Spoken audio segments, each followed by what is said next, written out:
Okay, welcome to part B. In this part of the lecture, I'm going to explain some aspects of chapter 1. By the way, I think this is going to be fairly short. The reason is chapter 1 really doesn't have anything very difficult, so I don't think I really need to explain, give extra time to any or many concepts from chapter 1. So I think we can go quickly. By the way, before I forget, one other aspect of my lectures, I really encourage you to listen to them and watch them. One extra incentive is sometimes I'm just going to give away questions that I'm going to put it on the exam. I'm going to say, here's a question that either will be for certain on the exam. Here's the question. Here's the answer. So if you see that, make sure you memorize it. Write it down and memorize it. Sometimes they'll say, here's something that's almost surely, or here's something that probably will be on the exam. Okay, so first thing I want to go over some concepts from the chapter. And a big part of the chapter was just trying to explain what economics is and what economists do. And one maybe big misconception is that economics is all about business. But part of chapter 1 was explain this. It's not quite true. There's a lot of things that economists do that have nothing to do really with business or with money. The key thing is we economists say that if you have a situation where people have preferences, that's usually the key thing in any economics problem, is that people must have preferences. If they have preferences and these people are purposeful, that they have some sort of goals, like they want to maximize their preferences or get their top choice of their preferences, and they do behavior in order to get that, we say that's an economics problem. Okay. So it's usually a little more, we've expanded things. We economists include things that besides just things having to do with business or things having to do with money. And one of the first examples that the book explains, it talks about trying to recognize order when it happens, and it explains what happens with traffic patterns. And the book doesn't explain this. Turns out that one of my friends in Fairfax works for the Virginia Department of Transportation, and I was talking to him one time. Turns out our sons were on the same sports team, and he told me something about the analysis he was doing. That one thing he'll do is they'll look at adding a new road somewhere and then thinking about what will the traffic patterns be? Will this relieve congestion on some other nearby road? He does something they call utility analysis. And he asked me, do you ever do utility analysis? Oh, yeah, that's entirely what economists do. Now, we won't, in this course, we're going to keep the math to a minimum, but in some other more advanced economics courses, and definitely my research, we're almost always talking about a utility function. And a utility function gives a number for different goods or events or outcomes, and we say those numbers corresponds to the preferences of those people. It's a number that describes how much the person likes those preferences or gets utility out of them. And something similar can happen with traffic transportation. So we have a utility function, which is usually just something like how long it takes you to get to work. Your utility is higher the shorter the time is, and you might put in some safety aspects, but the key is that you have preferences. And the thing an economist might look for is say, well, given all these preferences, everyone's trying to maximize their preferences. What do we expect outcomes to look like? Okay, now here's a little example, and I thought that the book could have been better about being a little more precise about how we might think of that. And here's an example of this. Suppose that, I think this is true, that on I-66, most of it is 4 lanes. Okay, so just about all of us have been on I-66 probably pretty recently. And suppose that in morning rush hour traffic, the typical day, I don't know how many cars are, but suppose there's 20,000 cars that are on I-66, or 20,000 people wanting to get to work during rush hour. So it's 20,000 total cars. And one thing that economists do is they look to see, well, what if everyone just making decisions on their own, they're maximizing their preferences, what will the outcome look like? We might compare it to what might happen in a thought experiment we think about, and that's if you had a benevolent dictator telling everyone what to do. And there's some cases people will say, oh, the things will be more efficient and things will be more smoothly, they'll have more order if you could have this benevolent dictator telling everyone what to do. A big part of economics, and this is a concept we'll talk later in the course about the invisible hand, a concept due to Adam Smith. I'm going to talk about him again in a second in this lecture. But he said sometimes you don't need a benevolent dictator. Sometimes things are even more efficient, or at least run at least as efficient, and at least have as much order with individual choices, everybody acting unilaterally on their own, as you would get when you had a benevolent dictator telling everyone what to do. And here's the idea. So suppose that if you had 20,000 cars that need to get to work, there's 4 lanes, and you say, well, efficiency, order would say you should have about 5,000 cars in each lane at any given time.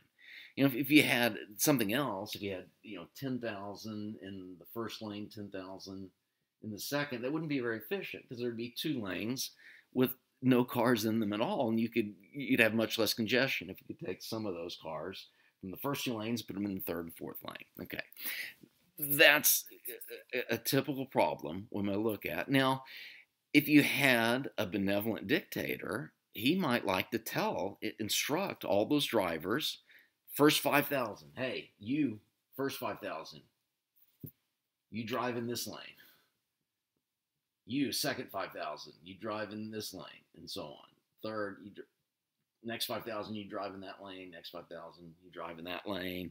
And you can change lanes this many times, but on average, we want 5,000 cars in each lane.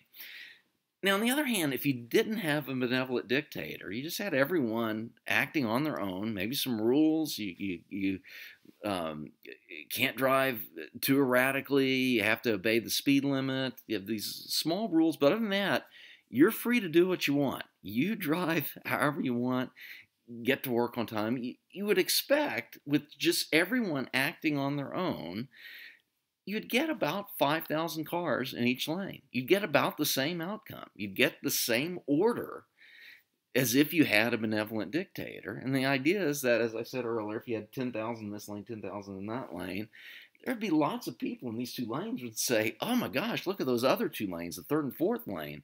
They have no traffic at all in them. I'm going to get in them. And then everyone just acting on their own, you get this efficient outcome. Okay, that's part of the idea that economists look at. And we might look at such a problem. Notice there's no money involved. This is just people who have preferences. They want to get to work as quickly as they can, safely as they can. Using just that information, their preferences, we economists might analyze behavior and try to predict outcomes. Things like the prediction might be, oh, you should have, on average, about 5,000 cars in each lane. Okay, so that's one type of problem. Next, the book says it defines economics. It says economics is a theory of choice and its unintended consequences. Okay, so that's a big part of what economists do. First, we'll say, well, first, as I said, you've got to have preferences and you've got to be goal-oriented. So that means you're making choices to try to maximize those preferences somehow.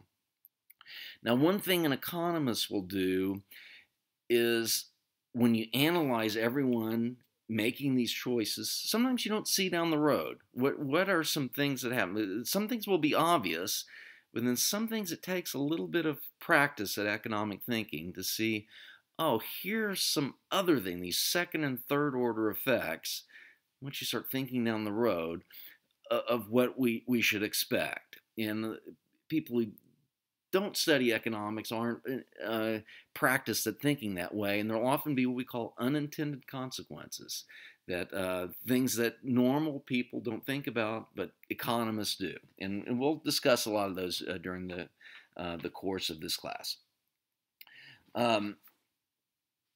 Okay, so I said one key thing is that the definition of economics doesn't necessarily have to involve money. There's lots of problems that don't.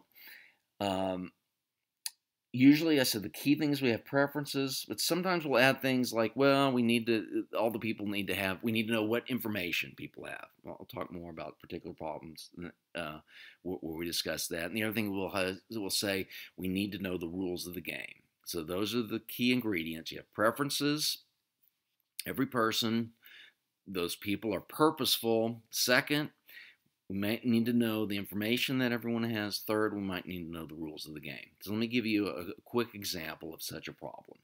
Now, it turns out that, so I'm in the economics department at George Mason. Actually, my previous life, I used to teach. I taught for 11 years at UCLA. Before that, I taught at Stanford. Definitely UCLA. I was in my main appointment was in the political science department. So a big part of what I do, my research, is using economic tools to study questions about politics. So when that happens, we still would call it economics, or most of us would. But here's an example of such a problem. Okay, suppose we're looking at the 2020 presidential election. And suppose we're down to the end of the Democratic primary where we know it's either going to be Biden or Bernie Sanders. And we know that the winner of the Democratic primary is going to be pitted against Donald Trump for that election. Okay, so we might ask, if you're a voter, if you're a person, what are your preferences? Well, let's say, okay, different voters have different preferences, but let's say one particular voter, let's say it's me, that I have the following preferences, that I prefer Bernie Sanders as my top choice. My second choice is Joe Biden. And my third choice is Donald Trump. Okay, by the way, this is the era that we live in. We're in the age of the coronavirus. I think you may hear my dog. His name is Popper. We'll talk about it. He's named after a philosopher who happened to be the best friend of an economist named Friedrich Hayek. I think we'll talk about Friedrich Hayek, but it turns out my dog is named after that economist's best friend. Okay, hope you can ignore Popper's barking. When we have this election, okay, the rules of the game are that first we have a primary. First we have a decision between Sanders and Biden. So the way the rules of the game are, it's like a tournament, sports tournament, where it's first Biden versus Sanders, and then the winner goes against Trump. Okay? And then the winner of that final one is the president of the United States. Okay, that's the key thing. Okay, so when we talk about rules of the game, we may say something like this. There's a particular way that we decide the election. We do it in 2 stages. There's lots of other different ways we could have done. We could have had the first round, Biden versus Trump. The winner goes against Sanders, something like that. Or we could have had something like in professional wrestling with a battle royale where everyone goes against each other. And this, sometimes we call it plurality voting. Well, if we had a big election where all 3 were on the ballot, Biden, Sanders, and Trump, and the one with the most votes was the winner. Okay, that's not the way we do it, but you can imagine a situation where that could be true. That's what I mean by the rules of the game. Okay, now here's the first kind of interesting problem, and we sometimes call this sophisticated voting.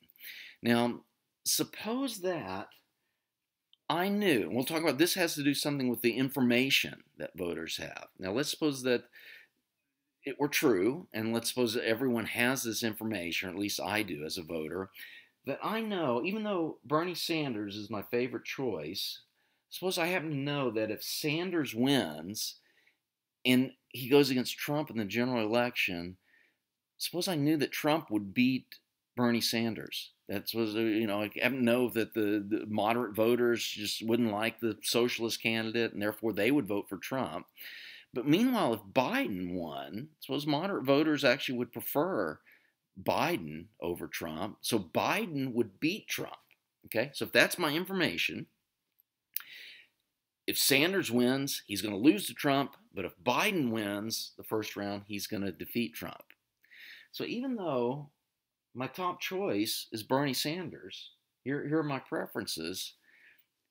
We might look at my behavior, we as an economist, say, who is Tim going to vote for? Well, in that situation, my optimal choice would be for Joe Biden. I get my second. If I vote for Sanders, that causes, and Sanders wins, that causes my third choice to be president. But I can get my second choice if we can get Joe Biden to win. So it may be some interesting behavior. We know the preferences, we know the rules of the game, we know some information. Hopefully we can predict behavior. In this case, this example, we use some economic tools to say the prediction is Tim in the first round should vote for Biden, even though he prefers Sanders over Biden. He'll vote for Biden in the first round. Okay, so that's an example of economic way of thinking. And notice that had nothing to do with money. Okay, the key is that we had preferences. We talked about rules of the game, and sometimes we'll also talk about information. Okay, so that was one of the key points. I think I wanted to talk about the order, that the recognizing order. That's one aspect that the book discusses. Second thing, what is economics? Key things, it's not money. And one other thing I want you to know about is, and this could be a question on the exam. In fact, surely I'm going to have some question to do with Adam Smith. By the way, so I'm a professor in the economics department at George Mason. I also have an appointment at the Mercatus Center, which is a think tank associated with George Mason. Now, if you look online, you can find me, and you will notice that I am the holder of the Adam Smith chair at the Mercatus Center. It turns out some donor gave some money, and usually these donors, they like to name the chairs after themselves. That person did not. This person just liked the Mercatus Center, wanted to give some money, said, I want nothing out of it. But this person, I guess, was a big admirer of Adam Smith. And lo and behold, when I came to George Mason, they said, hey, how would you like to be the chair? And I also am a big admirer of Adam Smith. And maybe especially now that my chair is named after him. So, by the way, I hate to put in my opinions in any course, but in this case, I want you to know I'm a fan of Adam Smith. So if there's any question on the exam something to do with Adam Smith, the answer is not that Adam Smith was wrong. It's usually going to be Adam Smith was right and was the greatest economist of all time, or close to it, something like that. By the way, another economist, this you don't need to know for the exam, but her name is Deirdre Mccloskey. She's kind of a friend of the Mason Economics Department, pretty frequently gives seminars here. Whenever she mentions the word Adam Smith, she crosses herself. Now, I hope people don't think that's blasphemy. By the way, she is a devout Christian, but she still thinks that Adam Smith holds such a high respect in economics that she thinks he should almost be treated like God. In the exam, now I've already mentioned Adam Smith, and we'll go over this in a later chapter, but I want you to know this for now. Adam Smith had a notion called the invisible hand. And the invisible hand just has to do basically that in many cases in economics, people just acting on their own, out of their own self-interest, leads to the public good. Now, that example with traffic would be such a case. So everyone just maximizing their own preferences, acting selfishly, you still get that outcome where there's about 5,000 cars per lane. And that's what we would call the public good. That would be the case where we have efficiency and order.